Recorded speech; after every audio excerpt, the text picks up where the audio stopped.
So, this week, the tea of the week is chamomile tea. Now, I'm actually quite familiar with chamomile tea. If you have a look, if I can show you, I don't know if I can, there we are. Oops. Oh, no. that didn't work, did it? You could see, I'm sorry, hang on, let me zoom out again. Right. You can see that it looked quite like normal tea. It's very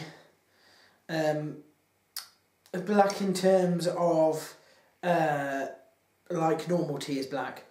You can actually add milk to it.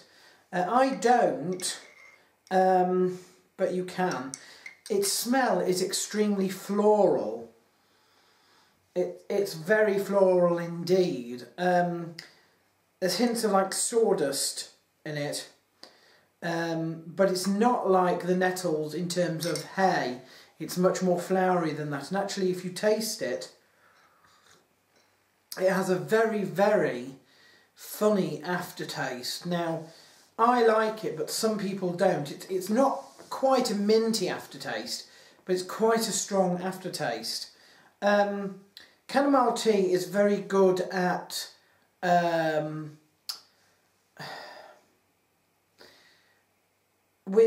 it's good at aiding digestion in terms of calming your stomach down, that sort of thing. It's probably the warm alternative of flat Coke when you don't feel very well. That's quite settling as well. Sometimes it does make people burp, but that's totally normal. It's also very good to have before you go to bed. It's perfectly alright. Unlike sort of other normal teas.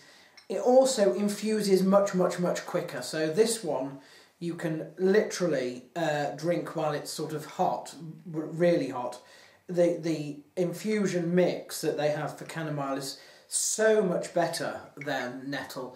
Nettle you have to stew, whereas this, the longer you leave it in fact, the stronger the aftertaste gets. Now, I like it, and I first encountered chamomile tea when I was on Guernsey and I wasn't feeling too well then.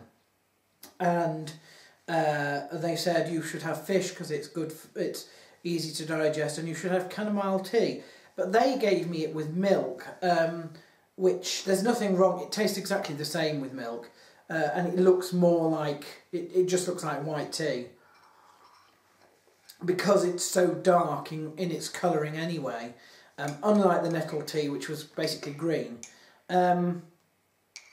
So, yeah, this week is week 2. It's been a lot harder and I haven't done quite as well. At least I don't feel like I've done quite as well. I'm doing these videos before I find the results, even though the results are published at the start of the video. I still reckon I've probably lost weight. Maybe not as much as last week, and part of that will have nothing to do with reaching the plateau and more to do with the fact that I had a few bad days last week, and when I have bad days things go horribly wrong. So the other thing that I need to keep up is the walking. The dual purpose of that, of course, is that not only is the walking more healthy, but it saves money, saves bus money. And the same with the food. You know, you're eating less, you're eating smaller portions, you're not getting takeaways, you're saving money. So it works in a number of ways. Anyway, that's it for Over a Cuppa this week. And this week's tea of the week is chamomile tea.